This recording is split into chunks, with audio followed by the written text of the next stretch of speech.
La sélection d'une équipe nationale, c'est toujours un moment de très, très haute tension. On a l'impression d'assister à un procès public où le sélectionneur est seul sur le banc des accusés. Sa mission, choisir une vingtaine de joueurs. Le problème, c'est qu'il y a des millions de supporters et donc des millions de sélectionneurs. Aujourd'hui, on va se pencher sur un cas qui a fait couler beaucoup d'encre au Sénégal, les choix du sélectionneur Pape Thiaw. Et pour ça, notre pièce à conviction principale, c'est un article assez percutant de Sénépost.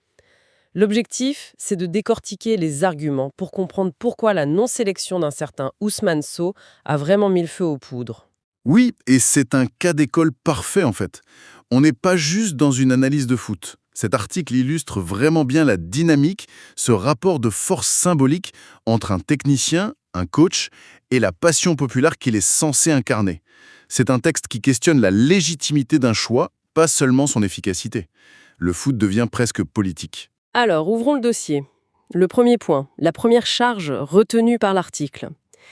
C'est une faute tactique, une erreur de casting.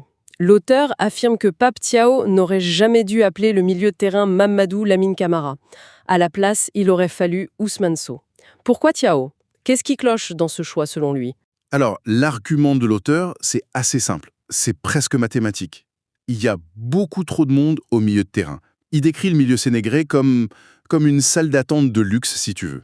Dans les systèmes habituels de l'équipe, que ce soit le 4-2-3-1 ou le 4-3-3, on a déjà les titulaires potentiels. Lamine Camara, Pape Gueye, des profils comme Habib Diarra. Mais le plus parlant, c'est le banc. C'est-à-dire? Sur le banc, t'as des joueurs qui seraient titulaires dans 90% des autres sélections africaines. Je parle de Gana Gueye, de Pathé Ciss, de Pape Matar Sarr. L'auteur va même jusqu'à dire que Mamadou Sarr peut jouer en sentinelle. Donc en gros, il nous dit « la pièce est déjà bondée, pourquoi vouloir y ajouter une chaise de plus ?» Il n'y a pas de déficit au milieu. Le besoin n'est juste pas là. D'accord, l'argument de la surpopulation, je le comprends, c'est clair. Mais est-ce que l'auteur ne confond pas un peu quantité et profil? Avoir beaucoup de joueurs, c'est une chose, mais si aucun n'a exactement les caractéristiques que le coach recherche pour un plan de jeu précis, son choix n'est pas justifiable. C'est une excellente objection. Et c'est là qu'on voit que l'argumentation est bien construite. Il ne fait pas critiquer, il propose. Il suggère que les vrais besoins, en fait, ils étaient ailleurs. Il mentionne par exemple Ousseynou Niang à la place d'Ilaï Camara. Et surtout, Ousmane Sow à la place d'Hassane Dio. Donc il déplace le débat. Le problème, c'est pas juste un million en trop, c'est un attaquant potentiel en moins. L'auteur accuse le coach d'avoir mal lu les priorités. Je vois. Donc, la solution, c'est ce fameux Ousmane Sow. Mais là, j'entends déjà les sceptiques, les défenseur du coach qui disent « Attendez, un joueur qui évolue en Pologne, sérieusement, le niveau du championnat, c'est souvent l'argument numéro 1 pour écarter quelqu'un. » J'imagine que l'article a une réponse à ça. Il a plus qu'une réponse. Il a un précédent historique qui est une arme de destruction massive dans ce genre de débat en Afrique. Christian Bassogo, c'est l'exemple parfait qu'il sort de son chapeau. Il rappelle que Bassogo a été élu meilleur joueur de la CAN 2017 et, à l'époque, il ne jouait ni au Real Madrid ni à Manchester. Non, il jouait où déjà? À Elborg, dans le championnat danois. Un championnat qui, sur le papier, n'est pas plus prestigieux que le championnat polonais, quoi. C'est une comparaison qui frappe, c'est sûr. Mais est-ce qu'elle est vraiment juste? Le foot de 2017, c'est pas celui d'aujourd'hui. Le contexte du Cameroun à l'époque n'est pas celui du Sénégal qui a un statut de favori. Il ne prend pas un raccourci un peu facile pour servir sa cause, l'auteur. Il prend un raccourci, oui, mais un raccourci qui est diablement efficace. L'objectif, c'est pas de faire une thèse, c'est de marquer les esprits. Le message est simple, percutant. Le talent peut venir de n'importe où. Et il pousse la provocation jusqu'à écrire qu'Ousmane Sow aurait pu finir meilleur joueur de cette CAN. Il ne dit pas qu'il l'aurait été, attention, mais il sème le doute. Il installe l'idée d'une opportunité manquée, d'un talent que le coach n'a pas su voir. D'accord pour l'argument du championnat. Mais il y a un autre obstacle, et il est peut-être encore plus grand. C'est l'expérience internationale. L'article dit que Sow n'avait jamais intégré la tanière. Le lancer directement dans le grand bain d'une compétition, sans aucun match de prépa, sans automatisme, c'est un pari énorme pour un coach. Et ça, c'est le deuxième chef d'accusation que l'article anticipe et qu'il démonte. Et pour ça, l'auteur sort son joker. L'argument massu dans le foot sénégalais, Khalilou Fadiga. Ah oui, forcément. C'est une référence quasi sacrée. Le texte rappelle que cette légende a commencé sa carrière internationale directement pendant la CAN 2000. Pas de matchs amicaux, pas d'intégration en douceur, non. Il est arrivé, il a joué et il a mis tout le monde d'accord. L'auteur se sert donc du passé comme un tribunal pour juger le présent. En gros, il dit « si c'était possible pour Fadiga, ça devait l'être pour So ». Exactement. En combinant l'exemple de Bassogog pour le championnat et celui de Fadiga pour le manque d'expérience, il construit une sorte de forteresse argumentative. Il dit au coach, tes excuses potentielles, elles ne tiennent pas la route. L'histoire a déjà prouvé le contraire. Ce n'est plus juste une opinion, ça se veut une démonstration implacable. On a donc le volet tactique, les contre-arguments historiques, mais en lisant entre les lignes, j'ai l'impression que l'attaque est plus profonde. Le reproche, ce n'est pas seulement d'avoir fait un mauvais choix, mais d'avoir fait un choix arrogant. On y vient. Et ça, c'est le cœur du réacteur de l'article. Le ton bascule. On quitte l'analyse technique pour entrer dans le procès d'intention. L'auteur utilise des mots qui sont très très lourds de sens. Il écrit que Pape Thiaw est allé à l'encontre de la volonté populaire et qu'il a refusé délibérément d'appeler un joueur demandé par le public sénégalais. Volonté populaire, refuser délibérément. On n'est plus dans le sport, là.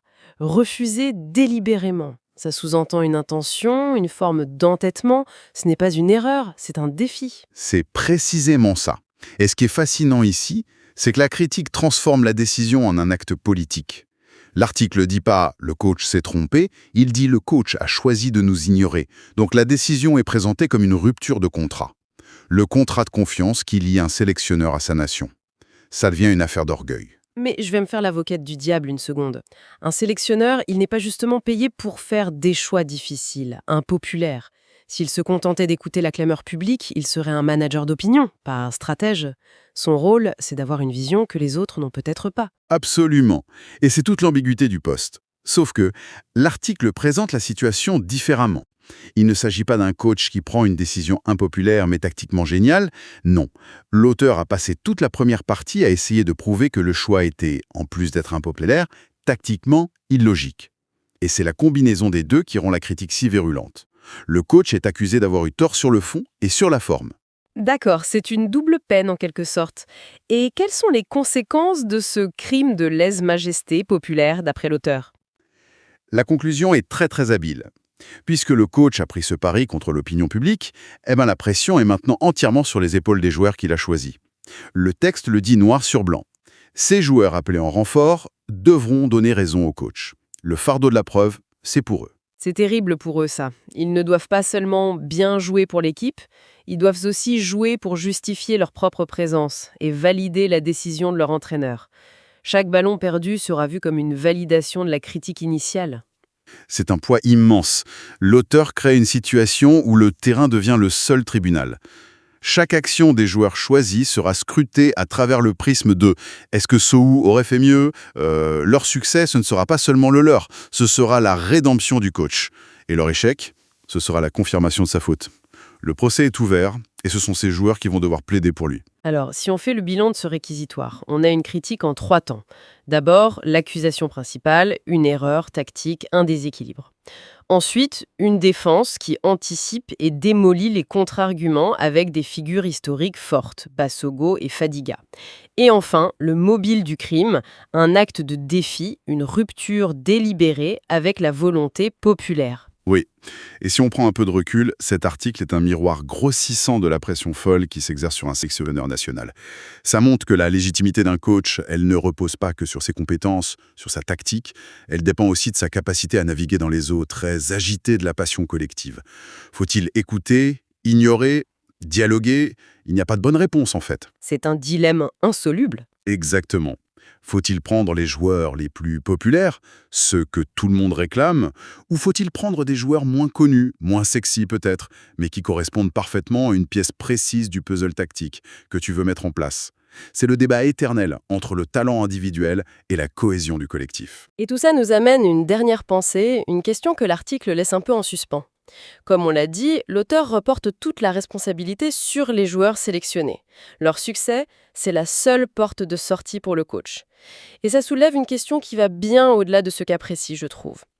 Dans quelle mesure est-ce qu'une victoire finale peut vraiment, après coup, effacer un processus de sélection qui a été jugé au départ comme illogique et impopulaire ?